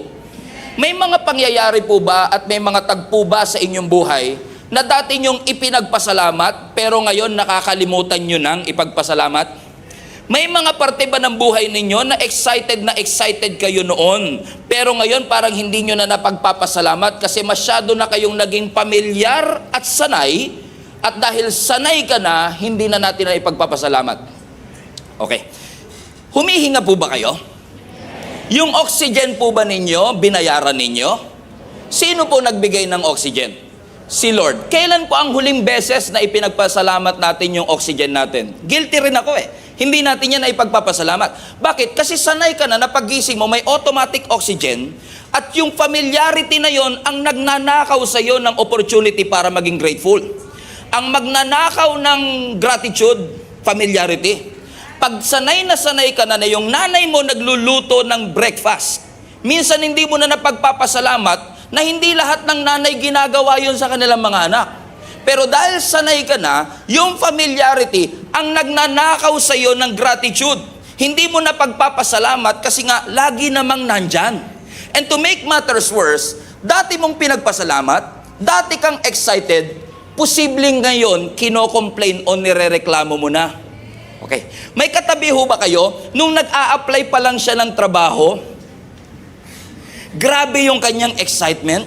Nung first day niya sa trabaho, alas 7 ang pasok niya, alas 6 pa lang bihis na siya. May ganun ba kayo? Pero ngayon, kung alas 7 ang pasok, alas 7 gigising. O bakit? Dati siyang excited. Huwag kayo masyadong tumawa, baka isipin ng katabi niyo, siya to, no? Dati siyang excited, pero yung dati kang excited, ngayon, hindi naman sa ayaw mo, hindi naman sa kino-complain mo, pero it's just that minsan, nawawaglit sa isip natin na ipagpasalamat na hindi lahat ng tao may trabaho. May mga kilala ba kayong dati, excited na excited, kung sana magkaanak na ako, at talagang binigyan ka ng Lord ng baby, tuwang-tuwa ka. Nung pagkalabas ng baby, talagang hindi ka makatulog. Nakatingin ka lang sa mata niya, nakatingin ka lang sa pisngi niya, nakatingin ka lang sa ilong niya, pero ngayon, ayaw na kitang makita. Oo, bakit? Yung baby na cute, naging acute. Oo, nung naging teenager na, parang nakakalimutan na nating ipagpasalamat. Siguro nag-exaggerate lang ako, pero you get the point, mga kapatid, ano? No, na dati excited kang magkaasawa. Sabi mo, Lord, bigyan mo lang ako ng asawa. Pagsisilbihan ko ang aking asawa, mamahalin ko siya ng buong buo, mamahalin ko siya ng buong puso. Ngayon nagkaasawa ka na, isosoli na kita sa nanay mo. Amen. Bigla nagbago ang takbo, no? Dati, when you are opposite, sabi mo, grabe yung asawa ko, hindi nagsasalita, hindi nag-open up, napaka-mysterious, nakaka-inlove. Tas nung kayo na, mag-asawa na kayo, 10 taon, hindi ka ba magsasalita? Sabihin mo naman ang nararamdaman mo. All of a sudden, you are becoming ungrateful towards it. Pinangarap mo noon, ipinanalangin mo noon na ikaw ay gamitin ng Panginoon to lead other people for the Lord. Na gamitin ka ng Panginoon to lead people, na maging leader ka. Pinag-pray mo yung position for leadership at nung binigay na sa'yo, you are now trying to despise it or sometimes complain about it. Excited ka before, pero dahil sanay ka na ngayon, nagiging ungrateful ka patungkol sa bagay na ito. Sabi mo sa katabi mo, pakiramdam ko ikaw magiging topic today. Okay, I feel it. Everybody say gratitude. Put that in the chat. Everybody say gratitude. Now, kahit hindi ko na po i-define ang gratitude, napansin niyo, no? Kahit nasabihin lang natin yung gratitude o pagpapasalamat, alam na halos natin, nagkakaintindihan tayo pagdating sa gratitude, right? So we understand what gratitude is, pero ipa-define natin. I-define mo nga, kapatid, ano nga ba ang gratitude? Ano, when I ask and I challenge myself, oo nga, no, naiintindihan ko yung gratitude, pero parang ang hirap i-define ng gratitude. Kasi tayo minsan, kapag sinabing mapagpasalamat, ang unang-unang pumapasok sa isip natin kapag gratitude, marunong kang magsabi ng thank you. Tama? Kasi kapag mapagpasalamat ka, dapat marunong kang mag-thank you. And totoo naman, kasama ang pagte-thank you sa gratitude, but gratitude is more than just saying thank you. In fact, sabi ni Rick Warren, ang gratitude daw po is a constant mindset of thankfulness. Ulitin ko, sabi ni Rick Warren, gratitude is a constant mindset of thankfulness. Hindi lang ako nag-thank you ngayon, kundi constant mindset na anuman ang tignan ko, anuman ang makita ko, meron akong constant mindset na lagi akong makakakita ng bagay na maipagpapasalamat sa Diyos. Kasi sa gratitude, you can make a poor man rich. Sa ingratitude, you can make a rich man miserable.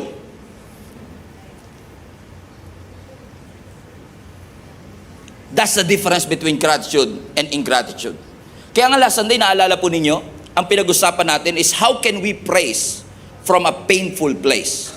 Kasi madaling magpasalamat at magpuri sa Diyos kapag maganda ang sitwasyon. Masarap ding magpuri sa Diyos kapag tapos na yung problema at yung bagyo. Pero ang malaking tanong, kaya po ba nating magpasalamat sa Panginoon kahit nasa gitna pa lang tayo ng matinding pagsubok?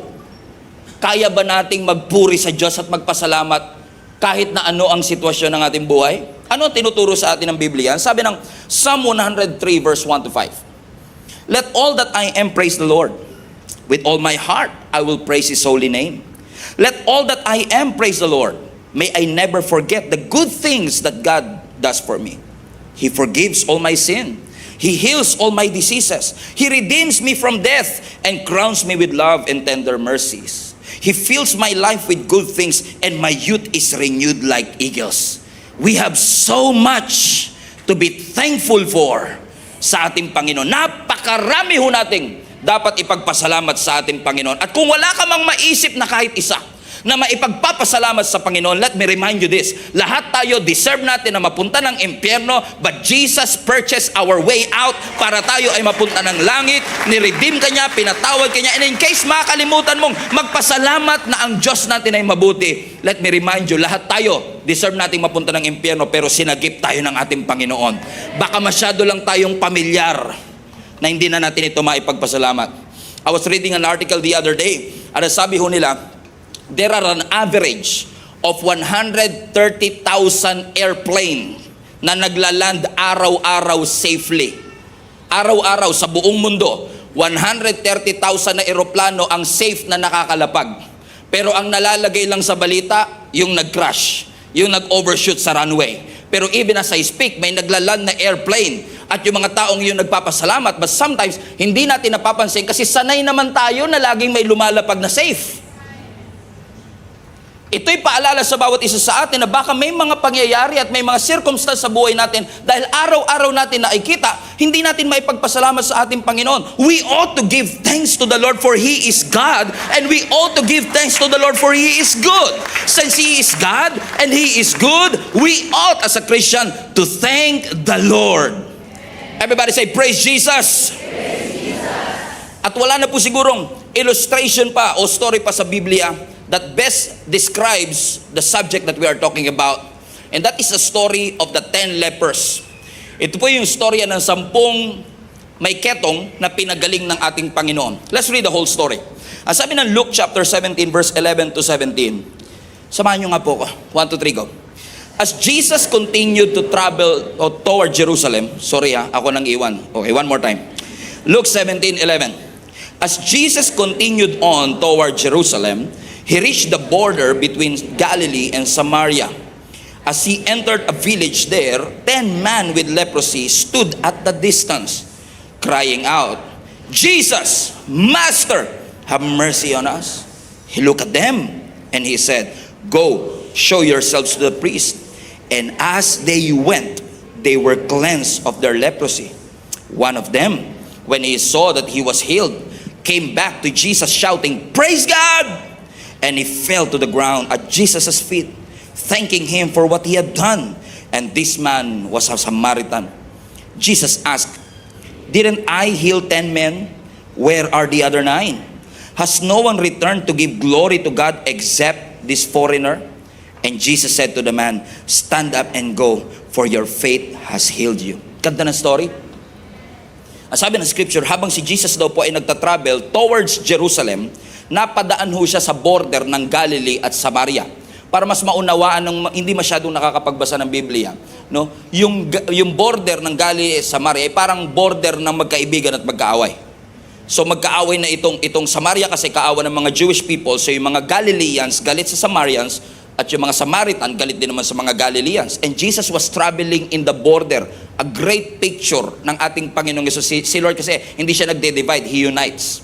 And He was traveling in the border of it. As sabi ng scripture, habang naglalakad ang ating Panginoong Yesus, may 10 lalaki na may ketong o skin disease. Nung unang panahon, ang leprosy incurable. Walang gamot yan, parang cancer.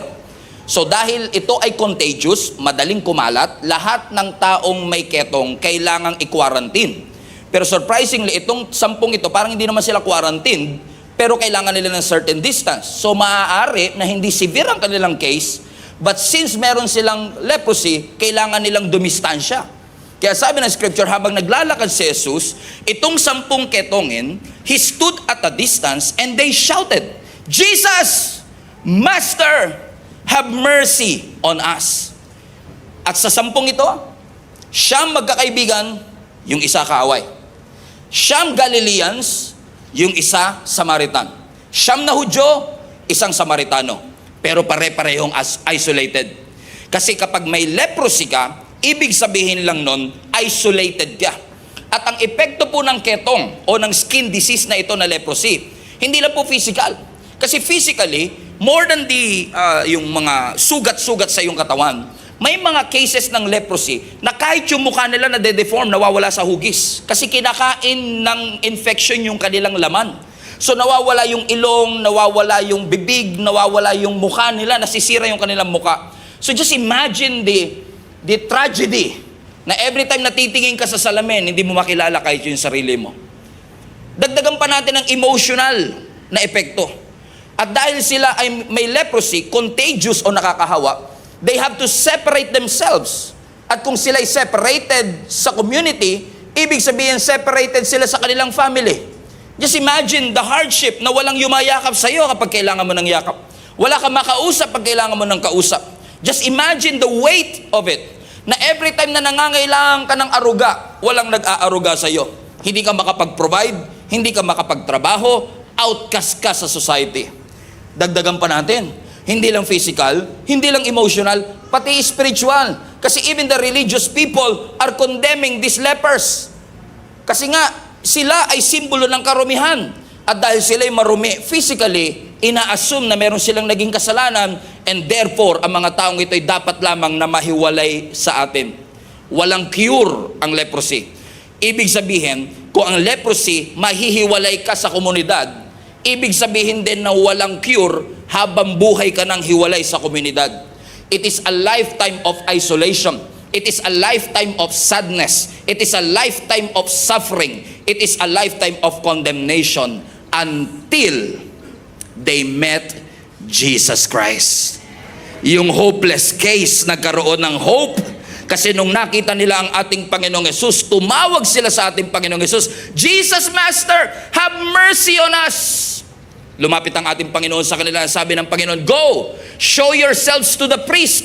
Ipakita ninyo ang inyong mga sarili sa mga priest, sapagkat yung mga priest lamang pwede mag-declare sa kanila na malinis. Ano sabi ng scripture? Kahit na hindi nila nakikita yung progress, kahit hindi sila nakakakita ng kagalingan, sumunod sila sa Panginoon. At sabi ng scripture, as they went, habang sila'y naglalakad papunta sa priest, pinapagaling sila ng Panginoon. Hindi instantaneous ang healing, yung healing progressive, pero ang sabi ng scripture, kada hakbang nila, binabalik ng Lord ang kanilang muka. Kada hakbang nila, bumabalik yung kanilang balat. As they went, they were healed. As they went, patuloy silang pinapagaling ng Panginoon. Ibig sabihin, yung healing o yung pagpapagaling ng Diyos, motion activated. Kung hindi sila hahakbang, hindi sila makakaranas ng kagalingan. Could it be na maraming mga blessing at answered prayer ang hinihingi mo sa Panginoon na kaya hindi mo makuha kasi motion activated yung mga blessing na ito, na kailangan mo mag-step up, na kailangan mo mag-step out, na kailangan mo sumunod sa Panginoon for you to receive the blessing that God has for your life? Ibig sabihin, every step na hahakbang nila, kada hakbang nila, yung sitwasyon nila bumubuti. Kada galaw nila, pinapagaling sila. Kada lakad nila, binabago sila. Kada move nila, they get better. Bumabalik yung kanilang balat, bumabalik yung kanilang muka, bumabalik yung kanilang ilong, pero yung siyam, hindi bumalik sa Diyos. Sabi ng scripture, nung na-realize ng 10 na gumagaling sila, isa lang ang bumalik at nagpasalamat sa ating Panginoon. Bakit kaya 10% lamang ang bumalik sa Diyos? Siguro yung isang tao na ito na bumalik sa ating Panginoon, nung nakita niyang unti-unting bumabalik yung kanyang balat, nung nakita niyang unti-unting bumabalik ang kanyang muka, nung nakita niyang bumabalik ang kanyang ilong, sinabi siguro niya sa kanyang sarili, masyadong mabuti ang Diyos sa buhay ko para hindi ako bumalik sa Diyos at magpasalamat sa lahat ng bagay na ginawa ng Diyos sa aking buhay.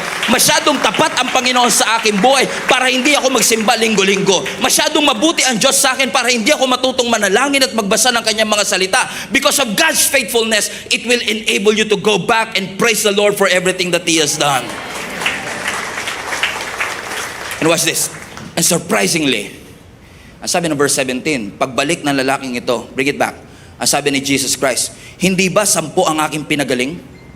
Didn't I heal 10? Where are the other 9? Sabi natin, Panginoong Hesus, di ba 10 kayong gumaling? Pero bakit iisa lamang ang bumalik para magpasalamat? Parang sinasabi ng Panginoon sa kanila to, hindi sa inyo, wag niyong sarilinin ha, baka sipin niyo kayo to. Parang sinasabi ng Panginoon sa kanila, paano nangyari na tumanggap ka ng blessing? Paano nangyari na yung Siyam tumanggap ng blessing pero hindi bumalik at nagpasalamat? Parang hindi ma-reconcile siguro ng isip, no? Na parang paano nangyari na Siyam yung gumaling pero isa lang yung bumalik? How can you be so blessed and not be grateful to the Lord? Paano nangyari na pinagpala ka ng Diyos? Paano nangyari na binigyan ka niya ng trabaho? Paano nangyari na binigyan ka niya ng anak? Paano nangyari na hindi ka nauubusan ng pagkain sa refrigerator mo? Paano nangyari na limang beses ka kumakain sa isang araw? Paano nangyari na hindi ka nawawalan ng trabaho and yet you're still ungrateful? How can you receive such blessing from the Lord and still be silent about it? How can you be so blessed and not be vocal about it? And you know, every Sunday that we come to church, lagi namin sinasabi sa iyo, let's praise the Lord. Let's give thanks to the Lord. Not to manipulate you to praise, not to manipulate you to give, not to manipulate you to give that thanks to the Lord. Because ang thanksgiving, o ang pamumuhay ng pagpapasalamat, you cannot manufacture it sa buhay ng iba. Hindi bigay ko sa ito, pasalamatan mo ang Panginoon. You cannot do that. But what we can do is this. When we say praise the Lord, we are reminding you, pinapaalala po namin sa inyo na tignan po ninyo ang inyong buhay. Look at your life and see all the great things that God has done in your life. Na kung paano ka nakarating sa tagpong ito. Na noong 2020, akala mo hindi ka makakasurvive. Noong 2021, takot na takot ka sa second wave ng COVID. Na noong 2022, hirap na hirap kang ibalik yung negosyo mo. Noong 2023, muntik na malugi ito. Pero noong 2024, nandito ka pa rin. At ngayon, September 1 na, Merry Christmas na naman. Mag-Happy New Year na naman tayo. And you're still alive. You're still here. And you're still serving. Is there anybody here na hindi magpapapigil sa ating Panginoon na pasalamatan siya sa lahat ng kanyang kabutihan? Nasaan ang Siyam? Sigawan mo nga yung katabi mo, sabi mo, nasaan yung Siyam? Asa na nga ba yung Siyam na yan kasi? Ano ba, spekulasyon ko lang ha. Siguro yung Siyam, tumuloy dun sa priest. Pina-check nila yung kanilang case. Oo nga no. Clean na ako. Malinis na ako. At dahil siguro malinis na sila, na-miss nila yung yakap ng kanilang pamilya, na-miss nilang makapagtrabaho, bumalik sila sa kanilang pamilya, bumalik sila sa kanilang trabaho, na hindi masama. Pero nakalimutan muna nilang unahin na magpasalamat dun sa nagbigay sa kanila ng kagalingan. Amen? Nakareceive pa rin sila ng blessing. Gumaling pa rin sila sa ketong. Pero tingnan nyo to. Pero yung bumalik kay Jesus, may bonus. Okay? Kasi ang mga taong grateful, may bonus. Hallelujah. Amen. Ano ang bonus? Ang sabi ng verse 19. Nung bumalik yung nag-iisa na nagpasalamat sa Diyos, na Samaritan by the way, ang sabi ng ating Panginoon sa kanya, stand up and go. Kasi lumuhod siya sa harapan ng Panginoon. Lord, thank you. Salamat po. Ang sabi ng Panginoon, stand up, tumayo ka, and go. For your faith has healed you. Everybody say healed. Healed. Pastor, di ba lahat naman sila healed? At totoo naman lahat sila bumalik. Pero the secret is in the Greek. Now, ang Greek word ng salitang healed ay yung salitang zozo. Shera Oscar, Zebra Oscar. Zozo. Nang ibig sabihin ng zozo ay wholeness, kabuuan. So, hindi lang physical healing, may emotional healing, may spiritual wholeness. Yung Siyam, gumaling physically. Pero itong isa na bumalik, hindi lang physical healing. Nagkaroon ng emotional restoration, nagkaroon ng spiritual restoration. Ibig sabihin, yung grateful, mas maraming tinanggap kesa sa ungrateful. So, ibig sabihin, kapag tayo pala ay marunong magpasalamat, ipinuposisyon mo ang sarili mo for more.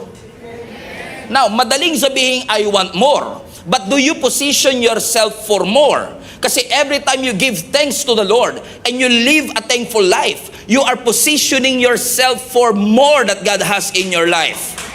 Hallelujah! How many among you wants to position yourself for more? Everybody say more. Put that in the chat. More. Sino sa inyo gusto ng more? Dapat maging thankful. Ang tanong, paano maging thankful? How can I develop a thankful life? Number one, based on this text. Number one, if you want to live a thankful life, you must open your eyes. Sabihin mo sa katabi mong tulog na. Open your eyes. Okay, open your eyes. Ano ang sabi ng verse 15? Nung naglalakad na ho sila pabalik sa priest, ang sabi ng scripture, yung isa sa kanila, tingnan mo, siyam silang pinagaling pero isa lang yung nakakita. One of them, when he saw that he was healed, he came back to Jesus shouting, "Praise God!" Lahat sila gumaling, pero siya lang nakapansin. Hindi ka kasi talaga makakapagpasalamat pag hindi mo napapansin yung mga bagay na dapat mong ipagpasalamat. Salamat sa Lord sa 6-digit na laman ng bank account mo. Salamat sa trabaho mo na sumusweldo ng 6-digit. Salamat sa business mo na may 3 branch. Pero may mga bagay pa sa buhay mo na kahit wala kang business, kahit wala kang sasakyan, kahit wala kang bahay, kung bubuksan mo lang yung mata, marami kang maipagpapasalamat sa Panginoon. Kasi po ang gratitude, it will allow you to see the circumstance in a different light. Binabago ng gratitude yung focus mo from problem to problem solver. Dati lagi ka nakatingin sa problem, pero pag may gratitude ka, nakatingin ka na sa problem solver. Dati kung hindi ka grateful, nakatingin ka lagi sa sickness. Pero yung gratitude, itutuon ka niya sa healer. Dati nakatingin ka sa lack, ngayon nakatingin ka sa provision. Dati lagi mo nakikita addiction. Ang pinapakita ng Lord sa'yo, freedom. Paano nga ba tayo magpapasalamat sa Panginoon? Let us learn to acknowledge. Open your eyes. Hindi mo nakuha yung promotion, pero buksan mo ang mata mo. Marami pang ipagpapasalamat. Alam kong hindi na-approve ang visa papunta ng Canada, pero buksan mo ang mata mo. Marami pang opportunity sa paligid mo. Alam kong hindi okay ang sitwasyon ninyong pamilya, pero buksan mo ang mata mo. Opportunity ito for restoration and reconciliation. God is opening up doors. Kailangan mo lang buksan ang iyong mga mata. Yun nga lang, pag lagi kang inggit, nakapikit talaga. Di ba? Sabi nga, pag inggit, pikit. Talaga. Pag inggit ka, nakapikit ka lagi. Hindi ba? Di ba? Kailangan buksan mo. Ang kalaban ng gratitude, inggit. Ang kalaban ng gratitude, comparison. Masaya ka naman doon sa ulam mo nung nakita mo nag-push yung isa, steak na naman siya. Ako, barbecue steak. Steak. Comparison, narcissism, cynicism, pessimism, lahat na lang. Lahat ng to, hinahadlangan po ang puso mo na makapagpasalamat sa ating Panginoon. This kind of mindset na lagi kang naiinggit, this kind of mindset na lagi po tayo nagkukumpara, is knocking out the gratitude in your heart. Nagkikreate pa yan ng entitlement sa atin. Alam mo, naniniwala po talaga ako. Ako, I'm a strong believer na kapag ang tao entitled, feeling entitled, hindi siya talaga grateful. Kasi kapag hindi ka grateful, parang feeling mo lahat ng mga bagay na meron ka, deserve mo naman kasi pinaghirapan mo eh. For example, niregaluhan ka. Tulad ngayon, September na. Ako pa naman, all year round, tumatanggap ako regalo eh. Any month, any day. Kayo din, no? Kayo rin. Okay? Pero tignan mo, sa Pasko, no, pag-iisipan mo yung regalo mo doon sa taong yun, ano kaya re-regalo ko sa kanya? Tapos nung niregaluhan mo na, sasabihin pa sa'yo, finally, niregaluhan mo rin ako. Di ba parang nakakainis? Di ba? Parang pinag-isipan ko, tapos sasabihin ng final, parang entitled siya na, you're too late. Dapat dati mo pa yan ginawa. Nung pre-nomote ka, sabi mo sa boss mo, finally boss, 6 months ko nang inaantay to.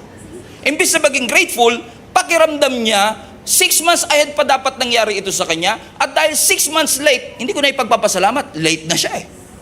May entitlement mentality, kaya hindi tayo nakakapagpasalamat sa ating Panginoon. Listen to me, marami pong bagay sa buhay mo. Buksan mo lang ang mata mo, maipagpapasalamat mo sa Diyos. Amen po ba mga kapatid?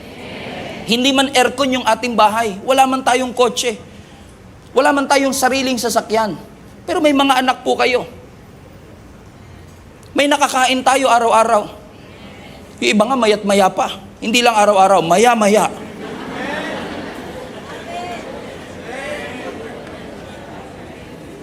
At sa lahat po dito ng mga, siguro mga nanay, o kaya mga tatay na rin, o kapatid mga anak na rin. Di ba minsan nagagalit tayo, galit na galit si mama natin. Yung mga plato, hindi nyo naman hinugasan. Yung mga kawali, nandyan na naman, nakatiwangwang. Ang kalat-kalat naman ng kusina. Parang kung ikaw talaga, pag nakita mo yung kusina, di ba? Talagang 3 araw na hindi nahuhugasan yung kawali. Talagang maiinis ka talaga, Pero, sinasabi ko nga sa inyo, hindi mo naman i-deny. Hindi mo naman sinasabi maging tamad ang tao. Hindi mo naman sinasabi yan. Pero ang sinasabi mo lang, kesa sayangin mo yung enerhiya mo, na magreklamo dahil marumi ang kitchen. Isipin mo na lang, kaya marumi yan kasi nagluto kayo. So kung nagluto kayo, may niluto kayo. So kung may niluto kayo, may pera kayong pambili ng ipanluluto. So kung may pera kayong pambili ng pagluluto, may provision ng Panginoon. So saan ka mag-focus? Doon sa maruming kitchen o sa provision ng Panginoon? Wala na magre-reklamo dyan. Mamaya pagdating nyo ng bahay, ang dumi na naman ng kusina, pero thank you Lord, nag-provide ka.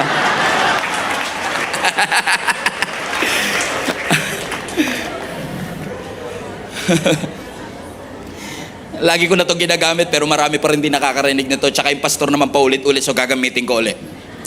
May quiz ako sa inyo, may exam ako sa inyo. Sa bahay ninyo, ilan ang pintuan ninyo? Yan. Ilan ang pinto nyo sa bahay? Pinto sa harap ng bahay. Siyempre, alam naman may bahay ka, walang pinto. Pinto sa harap ng bahay. Pinto sa likod ng bahay, papunta ng swimming pool. Sana all may swimming pool. Okay? Pinto papunta ng CR. Pinto papunta ng kwarto. Mga 3 o 4 na pinto. Tama? Pero malamang, hindi nyo nabilang yung pintuan ng ref. Yung pintuan ng cabinet. Saan kayo kumukuha ng pagkain? Sa ref. Sa kayo kumukuha ng damit? Sa aparador. Nilalagpas-lagpasan nyo lang yung pintuan. Lagi kayong pinapakain nun. Lagi kayong dinadamitan doon. May mga bagay ba sa buhay ninyo na hindi nyo binibilang na blessing ninyo? Kasi nilalagpas-lagpasan nyo lang kasi sanay na kayo Pero kailangan buksan ng Lord ang mata natin na makita natin ito.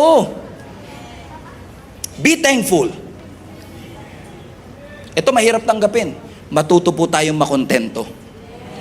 Tinuturo po ng Biblia yan. Matuto tayong makontento. Hindi ko sinasabing huwag ka nang mangarap. Hindi ko sinasabing huwag ka na magplano at maging tamad na lang. Pero kung ito talaga binigay lang ni Lord sa season na to, magtrabaho ka pa rin, pero kung hanggang dun lang talaga muna, magpasalamat. Maging grateful. Dahil kahit na minimum wage ang sinusweldo mo, kapatid, or somewhat a little below the minimum wage, at some point may mga tao pa rin walang trabaho. So blessing pa rin ni Lord. Sabi nga ni Apostle Paul sa Philippians chapter 4 verse 11, I'm not saying this because I'm in need, for I have learned to be content, whatever the circumstances. I know what it is to be in need, and I know what it is to have plenty. Sa Tagalog, alam ko yung may walang pera, pakiramdam ng walang pera. Alam ko rin yung pakiramdam ng maraming pera.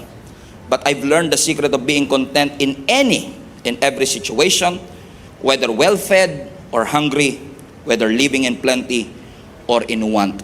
Learn to be content. Open your eyes for you to be thankful. Pag uwi mo ng bahay, start to notice things that you have na posibleng wala yung iba. And your heart will be filled with gratitude. Number 2. Number 1, open your eyes. Number 2, open your mouth. Okay, open your mouth. Ano sabi ng verse 15? Balikan natin yung verse natin kanina. One of them, when he saw, that's point number 1, when he saw that he was healed, he came back to Jesus shouting, "Praise Jesus!" How to be thankful? Acknowledge ano yung pagpapasalamat mo. Open your eyes. And number 2, maging intentional ka na i-express ang iyong pasasalamat sa Panginoon. Open up your mouths and say, "Thank you, Jesus!" Alam ko ang title natin is the attitude of gratitude, pero ang gratitude is more than just an attitude. Kailangan sa gratitude, ini-express. Nagpapasalamat po ba kayo sa inyong asawa? I-express mo. Nagpapasalamat po ba kayo sa buhay ng inyong mga kamag-anak? I-express mo siya. Sabihin mo, wag mo i-assume na, alam niya na yan, naiintindihan niya na yan. And you'll be surprised, inaantay din niyang sabihin mong masarap ang luto niya. Inaantay din niyang sabihin mo na salamat pinaglutuan mo ko, salamat pinagplansya mo ko, salamat na hinatid mo ko sa school, salamat sa tuition fee ko, salamat nagpo-provide ka sa pamilya namin, salamat hindi mo kami kinakalimutan o pinababayaan. Gratitude is not silent. Do not withhold yung gratitude. Amen? And even in the church, huwag kayo mag-withhold. Kung thankful ka kay Lord, sabihin mo, huwag ka mahiya sa katabi mo. O anong iisipin nila sa iyo? Wala naman sa tono. Alto. Ala sa tono. Sabi ng isang volunteer, ang layo sa tono. Amen? Tingnan niyo si David. Ang sabi ng Psalms 30 verse 11, You have turned my mourning into joyful dancing. You have taken away my clothes of mourning and clothed me with joy. Everybody read this together. That I might sing praises to you and not be silent. O Lord my God, I will give you thanks forever. Hallelujah. Give thanks. Hinagingan ko to last Sunday. Si David sa 1 Samuel 18. Nung pumasok ang Ark of the Covenant, matagal nawalay sa kanila ito. It is a symbol of God's presence. Nung nakita ni David na pumapasok ang Ark of the Covenant sa Jerusalem, hindi niya napigilan ang kanyang sarili. Nagsasayaw yung hari. Hindi niya inisip kung anong sasabihin ng iba. Ang sabi ng scripture, he danced with all his might. The nation danced with all his might. Pero habang sumasayaw siya, nawala siyang pakialam. Yung kanyang asawang si Michal is despising him. Ang sabi ng kanyang asawa, let me read to you. You shamelessly expose yourself like a vulgar person. Bakit? Sa sobrang unconscious ni David, basta conscious lang siya sa pagpapasalamat niya sa Panginoon, hindi niya napapansin na huhubaran na pala siya. He was half naked because he was dancing, he was thanking the Lord. Hindi ma-appreciate ni Michal na anak ni Saul kasi lumaki siya sa yaman. Pero naiintindihan ko si David. Kasi kung ako man si David, that I came from nothing and he transformed me from nothing to something, God brought me from nowhere to somewhere. He turned me from nobody to somebody, from zero to hero, from shepherd to a king. Hindi mo talaga ako mapipigilan magpuri sa Diyos sa lahat ng bagay na ginawa niya sa aking buhay. Minsan lang po talaga, hindi natin ma-appreciate kung bakit ganyan kaingay ang katabi natin kapag nagpupuri. Kasi hindi natin alam yung pinagdaanan niya. In fact, the fact that he was here is a miracle in and of itself. Muntik na yang hindi matuloy. Kaya nung natuloy, grabe ang pagpupuri. Samantalang ikaw, tinatamad ka pa kanina. Tapos ngayon, naiinis ka. Sino ba naman to? Yung kamay mo, umabot na dito sa akin. Bakit? Para sa taong yan, constant ang pag-ibig ng Diyos, constant ang faithfulness ng Diyos, constant ang kabutihan ng Panginoon, constant din ang pagpupuri ko sa Diyos. Maaari sinasabi na iba sa inyo, Pastor, gusto ko naman, kaso hindi talaga yan ang personality ko. Saka po kasi, member po kasi ako ng Army, ng Navy, ng Police. So pag nakita nila ako, nagbibideo pa naman kayo dito, baka pag nabidyohan nyo ako, mapublish ako sa Facebook. Ano naman ang isipin ng ibang tao sa akin? Well, naiintindihan ko kung saan tayo nanggagaling, that we have different personality. Pero what fascinates me is this. Bakit kapag may hinihiling pa lang tayo kay Lord, vocal tayo? In fact, kung babalikan nyo yung story na to, balikan natin yung story. Sabi ng verse 12, hindi ko to nakita ever. I preach this passage at least once a year. Pero I've never seen this. Sabi ng verse 12, nung pumasok si Jesus sa village, 10 men with leprosy stood at a distance. Verse 13, everybody read, crying out, Jesus! Master! Have mercy on me! Tignan nyo to. Wala siyang problemang sumigaw nung nangangailangan pa lang siya. Pero nung binigay na yung pangangailangan at sagot sa kanyang panalangin, biglang, nahiya ako eh. Doesn't make sense, di ba? Bakit? Kung malakas ang panalangin, dapat malakas din yung pasasalamat. Diba? Kung wala tayong hiya kapag tayo ay, amen, kung hindi tayo nahihiya, rather, hallelujah. Kung hindi ka nahihiya na manalangin sa Panginoon, lumuhod sa Panginoon, gumapang sa Panginoon, Lord, ibigay niyo po. Lord, pagalingin niyo po ako. Lord, ibigay niyo po yung promotion. Kung hindi tayo nahihiya nung nananalangin pa lang tayo, mas lalong hindi tayo mahihiya kasi ngayon sinagot na ng Diyos ang ating mga panalangin. Loud praise. Loud pray. Doesn't make sense. Because gratitude is not silent. It's not silent. It's not silent. Everybody say, be thankful. Everybody say, be grateful. Now, before I go to point number 3, and then we will close, let me just say this to you. When I say gratitude, pag binabanggit ko pong be thankful, hindi ko lang sinasabing be thankful sa Diyos. Because yes, we need to be thankful sa Diyos. Pero kung tayo ay nagpapasalamat sa Diyos, sana po matuto din tayong magpasalamat sa ginamit ng Diyos. Hindi lang sa Diyos, kundi sa ginamit ng ating Panginoon. Amen? Salamat sa Panginoon na kumain ka sa restaurant. Pero salamat, Lord, sa ginamit mong waiter para maghatid ng aking kakainin. Lord, salamat sa kagalingan, pero salamat din po sa mga doktor at mga nurse na ginamit mo para i-facilitate ang aking operasyon.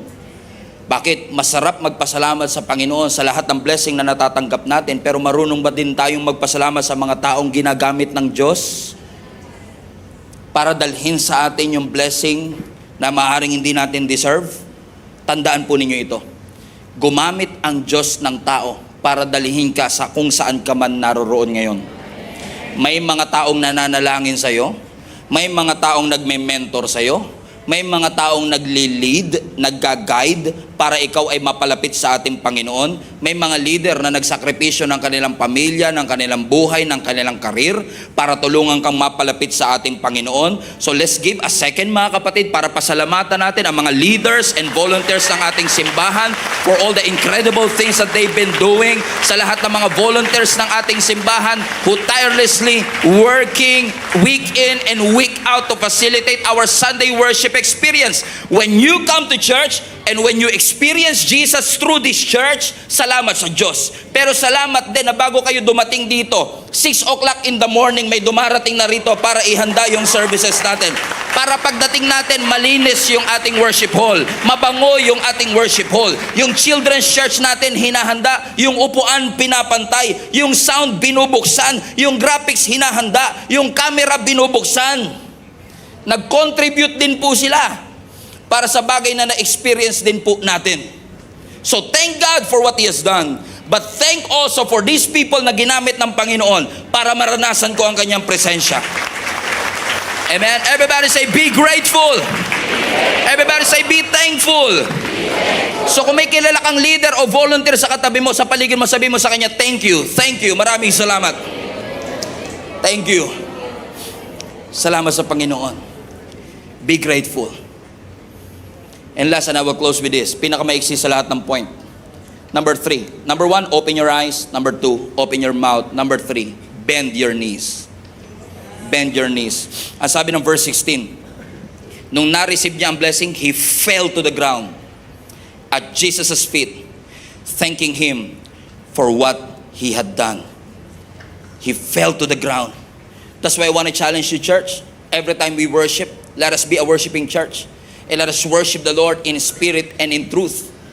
That every time that we experience God's presence, hindi na po natin kailangang i-entertain pa tayo ng worship team o educate pa tayo ng preacher natin.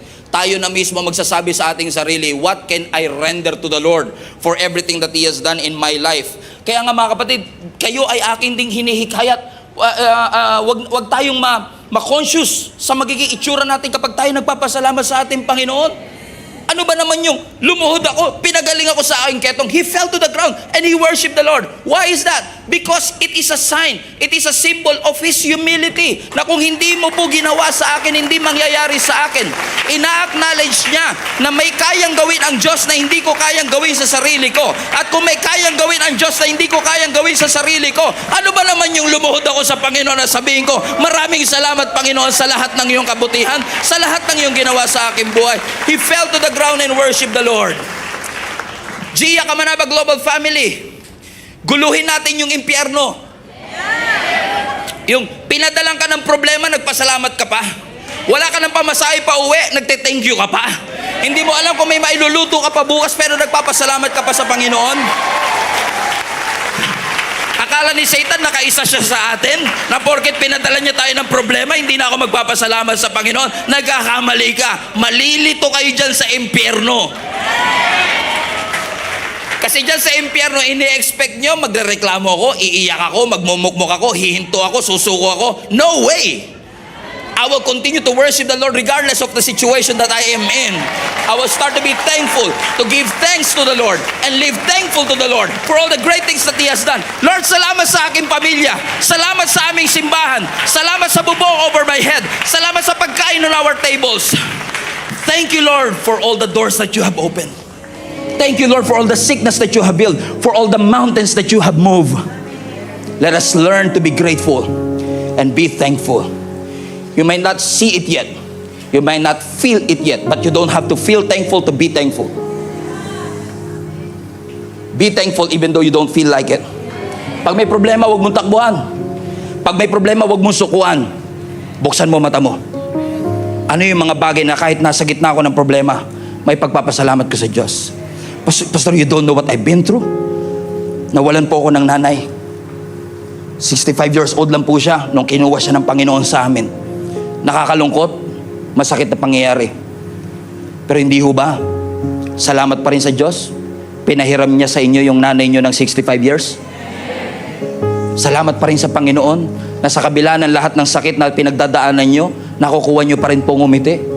Nakukuha niyo pa rin pong magsimba. Nakukuha niyo pa rin pong magpasalamat sa ating Panginoon kasi hindi ko man maintindihan yung sitwasyon na nasa akin ngayon, pero ang alam ko lang may dinedevelop ang Lord sa akin. So paglabas ko sa sitwasyong ito, salamat pa rin sa Lord sa karakter na na-build sa akin. Salamat pa rin sa Panginoon sa tapang na nabuo sa aking puso.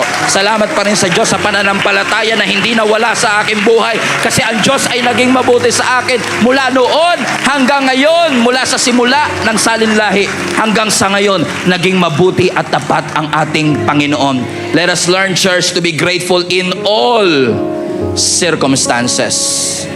Be grateful. Everybody stand to your feet. High five at least 3 people and say thank you. Yakapin mo kung kakilala mo and say thank you. Thank you. Put that in the chat. Thank you, Lord, for all the great things that you have done. Thank you for not giving up on me, Lord. Thank you for setting me free. Thank you for forgiving my sins. Thank you for redeeming me. Thank you. Thank you. Every head bow, every eye closed, all across this place. And if you're comfortable, raise your hands. And I want to give you an opportunity today to ask the Lord, Lord, buksan niyo yung mata ko. Na makita ko ngayon yung mga bagay na nilalagpas-lagpasan ko. Pero nakakalimutan ko pong ipagpasalamat sa iyo. And now, my heart is ready. I'm positioning myself for more. Develop a gratitude in my heart. Thank you, Lord. Thank you, Lord. I just want to thank you, Lord. Everybody say that. Sing it with. Thank you, Lord. I just want to thank you, Lord. One more time. Thank you, Lord. Thank you, Lord. I just want to thank